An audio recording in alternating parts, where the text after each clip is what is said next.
नमस्कार मित्रांनो, स्पाइन कनेक्टच्या नवीन भागात मी तुमच्या सगळ्यांचं स्वागत करतो. मी Suraj More.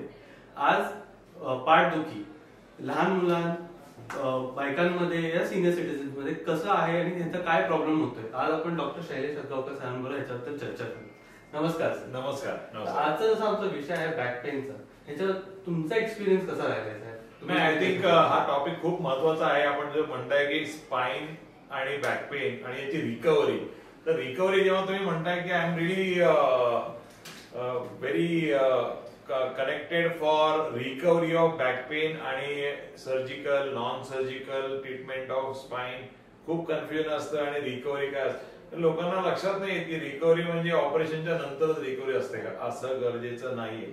Recovery can be there with back pain problem and doing good recovery without operation.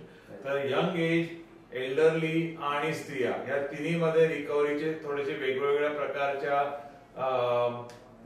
Patterns असतात. यंग एज मध्ये normally muscle sprain, small disc, slip disc वगैरे असू शकतं. आणि जेव्हा आपण बघतो की स्पोर्ट्स मध्ये होणारी इंजुरी किंवा IT वाल्यांना जे 20, 25, 30 वर्षामध्ये होणारी इंजुरी नॉर्मली डिस्कोजेनिक, डेफिशियन्सीजेनिक किंवा स्पोर्ट्सजेनिक असते. आणि we will talk about it for sure, but मी फक्त ब्रीफ करतोय. दुसरं इज महिलांच्या मध्ये सगळ्यात कॉमन असतं ते की प्रेग्नन्सी मध्ये होणारी बॅक पेन आणि मेनोपॉज म्हणजे जेव्हा मासिक पाळी थांबते त्यावेळेस होणारं बॅक पेन, या दोन गोष्टीवरती आपण आज डिस्कस करूया. आणि एल्डरली जे आपण म्हणतो की स्पॉन्डिलोसिस, सगळ्यात मोठी बिमारी जी भारतामध्ये आणि जगामध्ये की स्पॉन्डिलोसिस झालाय मला. It's not a problem, but spondylosis yes, ageing आहे, विअर अँड टेअर आहे आणि त्यामुळे बॅक पेन होतं. तर आपण आज त्याच्याविषयी डिस्कस करू. सर, असं तुम्ही जर सांगितलं यंग लोकांमध्ये हा प्रॉब्लेम होता, I think so working class साठी हा खूपच मोठा प्रॉब्लेम आहे की बॅक पेन आहे. आपल्या दर्शकांमध्ये खूप लोकांना हा त्रास असेल. त्यांनी काय केलं पाहिजे, कसं त्यांचे डे स्ट्रक्चराइज केलं पाहिजे, working professional, IT professional. Correct, तुम्ही जे म्हणताय ते खूप महत्वाचं आहे. आणि यंग एज IT प्रोफेशनल्स किंवा वर्किंग इंडिव्हिज्युअल बँकेमध्ये काम करतायत, टीचर आहेत किंवा स्पोर्ट्स मध्ये ऍक्टिव्ह असतात, काही यंग मुलं सुद्धा बॅक पेन म्हणून करतात. तर सर्वात मोठं ते म्हणतात की ना पॅन्डेमिक, जसं आपण हा शब्द नवीन आपल्याला कळाला कोरोना टाइम मध्ये की पॅन्डेमिक आलाय, तर व्हिटॅमिन D हा एक मोठा पॅन्डेमिक आहे असं म्हणतायत. आणि त्यामुळे मोस्ट ऑफ अस डॉक्टर्सना सुद्धा व्हिटॅमिनची कमतरता असते. आपण आज बसलो इथे, बाहेर रखरखीत ऊन आहे आणि आपल्याला माहित नाहीये की तिथे बाहेर सनलाइट आहे, कारण आपल्याला सवय बसमध्ये यायचं किंवा ऑफिसला you can come by your on vehicle.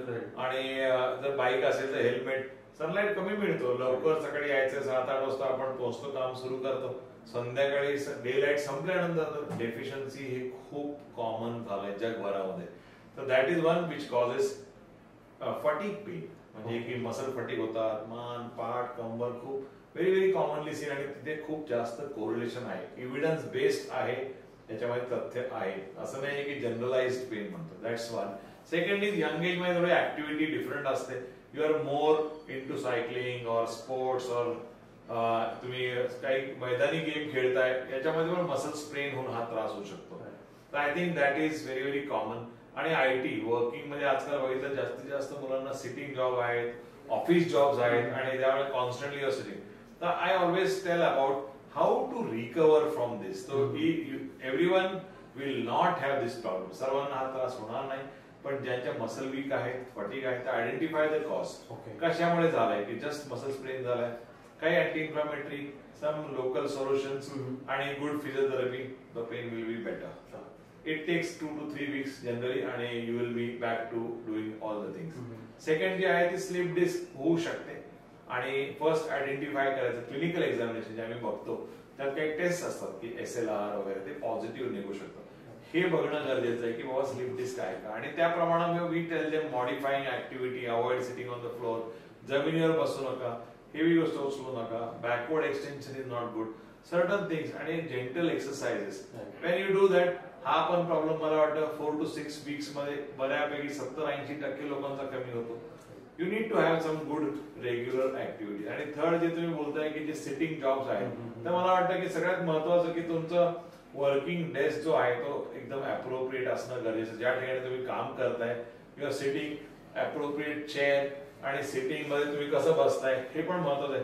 whether you're getting support or hand support, so your posture is correct because you are sitting for a long time. 8 तास 10 तास जेव्हा तुम्ही बसताय, these things are important. आणि a good chair is very very useful for long. सगळ्यात महत्वाचं तुम्ही या गोष्टी अवॉइड करण्यासाठी रेग्युलर मसल स्ट्रेंथनिंग आणि मसल टोनिंग होणं गरजेचं आहे. जेव्हा आपण हे करतो त्यावेळेस हे होण्याचा त्रास फार कमी असतो असं मला वाटतं. जसं तुम्ही म्हणताय की अर्गोनॉमिक्स आपल्याला हे केलं पाहिजे, विटॅमिन्स कंटिन्युअसली आपण कुठल्या कुठल्या फॉर्म मध्ये, let it be medicine or natural form, we should always intake it. But आता सेमच हा प्रॉब्लेम सर आपल्याला महिलांमध्ये आणि सिनियर सिटीजन्स मध्येही दिसतो. करेक्ट. आणि because of taking more medication त्यांनाही त्याचा प्रॉब्लेम होऊ शकतो. नाही, what is your suggestion? I think सगळ्यात महत्वाचं कडधान्य, फूड प्रोडक्ट्स मध्ये पण भरपूर आपले चांगले विटॅमिन डी मिळतात. At the same time sunlight is a very very good source, natural source.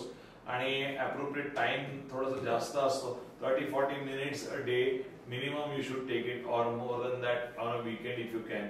That is useful. घरामध्ये बाल्कनीमध्ये बसू शकता, ज्या ठिकाणी सनलाइट मिळतो, डेलाइट मिळतो, दॅट युजफुल सनलाइट. हे खूप महत्वाचं आहे.